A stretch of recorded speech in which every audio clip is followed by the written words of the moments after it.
Nossos analistas hoje, Raquel Landim ao meu lado, boa noite. Raquel Landim, analista de economia, Caio Junqueira, analista de política em Brasília. Nossos convidados agora, Jorge Abud, já apresentei a vocês, vão participar, vão ficar o tempo todo, nós vamos conversando a respeito do que a gente traz de reportagens. Então, quando estamos falando, Jorge Abud, da reação do judiciário, por exemplo, ali você deu um spoiler do que você acha. Quais foram os crimes que você acha que Bolsonaro cometeu?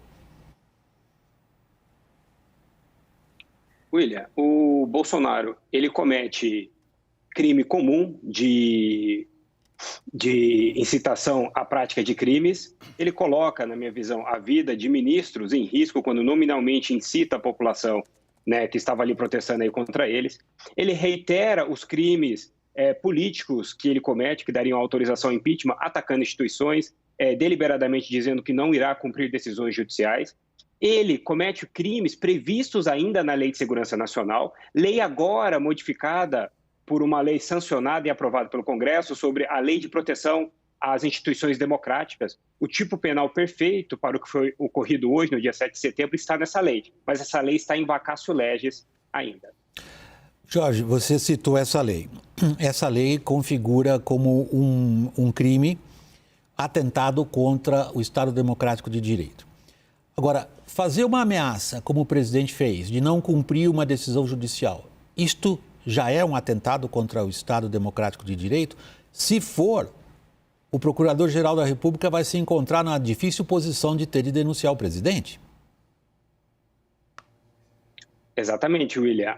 Os atos praticados, a grave ameaça, não é necessariamente a concretização do discurso golpista, né? Então, atentar, o que foi dito hoje, nos discursos que nós acabamos de ouvir aqui na CNN, claramente colocam os dois gatilhos a serem utilizados. O presidente da Câmara, né, precisa analisar os pedidos de impeachment para verificar a questão política e o Procurador-Geral da República, no mínimo, tem que pedir a abertura de um inquérito. Raquel, você tem até uma pergunta pessoal, né, ao Jorge Abud? Jorge, queria inverter a discussão. Quando o Bolsonaro diz que não obedece a uma ordem de Alexandre de Moraes, que efeito prático tem isso? Moraes teria alguma ordem a dar a Bolsonaro? Boa noite, Raquel.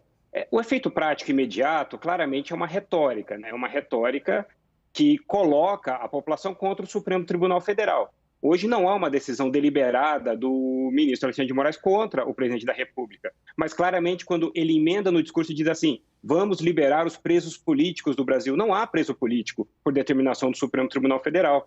Quem está preso ou porque praticou crimes ou estava tramando para praticar esses crimes. Então ele busca colocar em xeque, fazer um emparedamento do Supremo na figura do ministro Alexandre de Moraes, que é quem tem mais incomodado, vamos dizer assim, aquilo que foi chamado aí de tropa de choque do presidente da República. Jorge, só um segundo, eu queria colocar o Caio na conversa e indagar diretamente ao Caio. Caio, como está se articulando as respostas do judiciário ao que se viu e o que se ouviu hoje?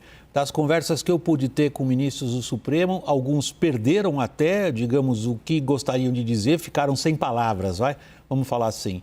Agora, acham que Bolsonaro está preparado para a briga de rua e que ir para a briga de rua com ele não seria aconselhável. O que você tem ouvido? William, boa noite a todos. William, Poder Judiciário especificamente, vamos começar por ali, buscam uma saída jurídica, mas essa saída jurídica, evidentemente, seria a inelegibilidade do Bolsonaro em 2022 ou a cassação da chapa, com a possibilidade de um desmembramento da chapa. A gente sabe que tem ações de cassação de chapa tramitando no Tribunal Superior Eleitoral.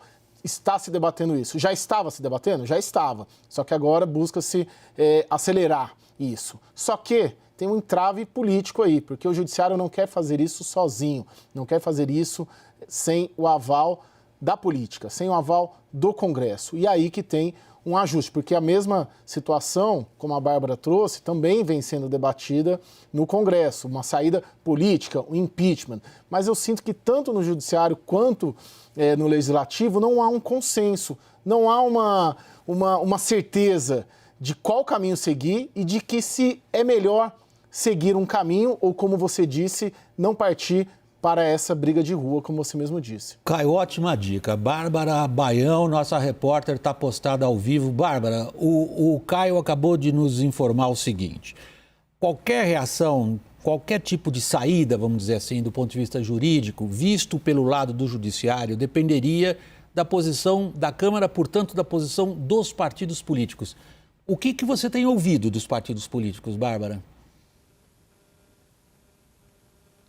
Oi, William, boa noite a você e a todos. Dá para dividir essa reação em duas partes. A primeira delas, aqueles partidos que no tabuleiro eleitoral já queriam caminhar de maneira independente ao Palácio do Planalto, destravaram absolutamente a discussão sobre pedido de impeachment. Estou falando do MDB, do PSD, do Solidariedade, do PSDB, que vão acelerar essas discussões em relação a um processo contra o presidente da República. Não porque acham que isso é o melhor cenário, mas porque entendem que não há mais concertação dentro das quatro linhas, para ficar numa expressão que o presidente gosta de usar. Mas para essa solução vingar, precise muito da vontade política do presidente da Câmara, Arthur Lira, que silenciou ao longo de todo o dia hoje, mas eu conversei ali com algumas pessoas muito aliadas dele e captei o seguinte sentimento, de que até aqui, dentro do PP e outros partidos importantes de sustentação política do governo, como Republicanos, o PL, e no outro lado ali também escutei do Democratas, é que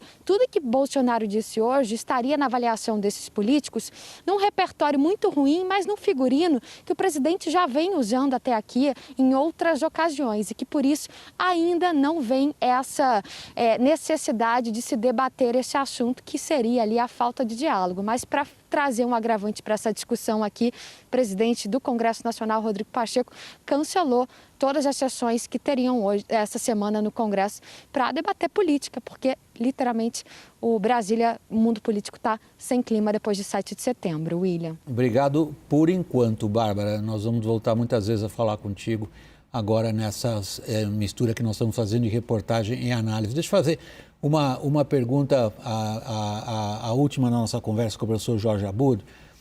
Jorge, parece ser o entendimento em parte do mundo dos operadores de direito que é ainda difícil formular uma acusação embasada exclusivamente em critérios jurídicos contra o presidente Jair Bolsonaro. Ou isso é excesso de cautela? William, isso na minha visão é uma análise política da cautela de se fazer ou não um ato contra um presidente no regime presidencialista que tem muitas salvaguardas constitucionais e institucionais. Mas, tecnicamente estão reunidos todos os elementos jurídicos para a caracterização de crimes comuns ou de crimes políticos. É que a questão referente, tanto em um quanto em outro, demanda uma atuação forte do Congresso. Não basta o Procurador-Geral da República apresentar uma denúncia ou simplesmente se dar início ao trâmite de um impeachment. O Congresso precisa se manifestar pelo acolhimento deles para que possa haver o afastamento do presidente da República. O regime protege a figura do presidente. Professor Jorge Abud, obrigado pela participação aqui no Jornal da CNN. Boa noite. Boa noite, William. É sempre um prazer.